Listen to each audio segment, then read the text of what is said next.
افغانستان به ساوث افریقا سره د سیریز نن دویم میچ په شارجه کې د افغاني وخت 4:30 بجې مازیګر نه لوبوي او پاکستاني وخت 5 بجې به دغه میچ شروع کیږي. افغانستان ته ډیر زیات اسان چانس دی چې دا سیریز په خپل نوم باندې کې او تاریخ یو ځل بیا جوړ کړي. د افغانستان د کرکټ په تاریخ کې تاریخونه جوړیږي لګیا دي څنګه چې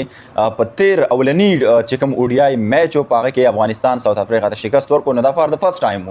وس افغانستان کولای شي چې تاریخ یو ځل بیا بدل کړي او فار د فرست ټایم د ساوث افریقا غونډه یو غټ ټیم نه افغانستان میچ په خپل نوم باندې کې سیریز دی په خپل نوم باندې کې الریډي یو میچ افغانستان ګټلې دی او صرف یو میچ په مقابله کې پاتې دی چې دغه میچ هم په خپل نوم کې نو افغانستان سیریز خپ اسانه سره آرام سره ګټلې شي کچرته کې علامه قرار روان میچ افغانستان و هم بیلی نو چانس ورته بل میچ کې شته ځکه چې دا سیریز د دریو ون ډے سیریز دی نو الریډي افغانستان یو میچ ګټلې دی یو ورته پاتې دی په دوه کې یو ګټل پکار دی افغانستان بعد دغه سیریز په خپل نوم باندې کې ټول نه غټ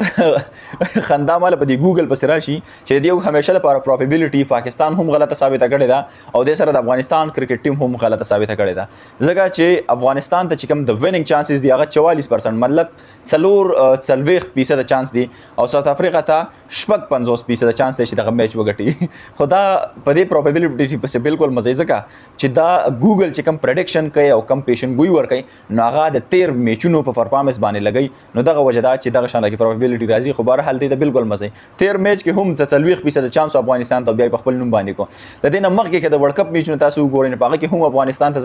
10% چانس به داغې نه بعد افغانستان هغه میچ په خپل نوم کړی باندې نو دې پروبابیلیټي بالکل مزه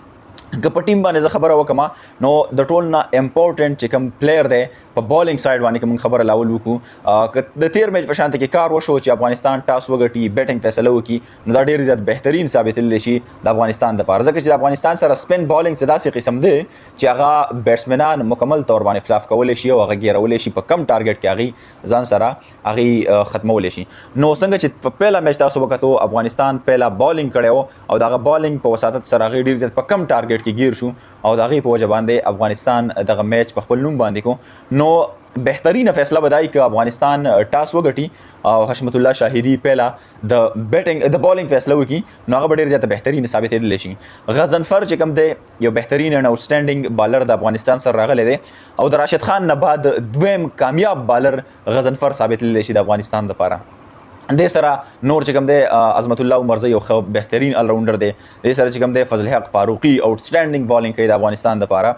بیا راشد خان په خپل باندې چې دومره بالران تاسو سره در سره خو چې د کار بالرانی څنګه دی نو دا یو بهترین پرفارمنس دی لپاره کوي او یو خبر رانه پکې هره شو ما دا خبر وکړه چې د پاکستان کرکټ ټیم هم ګوګل غلط ثابت کړي واغې څنګه ثابت کړي دی هغه داسې چې 70% چانس به پاکستان ته هغه به دی مکمل تور باندې غلط ثابت کړي هغه میچ به وبېلی افغانستان ټیم خو بیلانس ټیم دی خو مطلب هر ډپارټمنټ نه برابر دی صرف لک کمی چې دی نو په میډل اورډر کې د افغانستان سره ورسره دی چې دغه د میډل اورډر کمی دا پوره کی او دغه بهتر نه بهترین سایت ته وځي ځکه چې میډل اورډر هم د پاکستان مسله ده هم چې کوم د افغانستان مسله ده نو میډل اورډر کې لک شانته کې مسلې شته دي چې دغه ډپارټمنټ دی لکه کی باقي د کوچ د سایډ نه خپوره افورټس د افغانستان لوډل سره ورسره دي او ان شاء الله امید لرو چې د سیریز افغانستان ټیم په خپل نوم باندې کې بیسټ ویشز ود افغانستان او الله دی وکړي چې د سیریز نن افغانستان هم په خپل نوم باندې کې بل میچ د انتظار د لپاره شایقین انتظار ونه کې چې بل میچ بکیږي بیا هغه ټو چې هم دا میچ وګټي سیریز په خپل نوم باندې کې خپل رائے را سره کمنټ کې شامل کړئ ان شاء الله ملاوي ویډیو کې طرف د مال راکې اجازه د الله پامان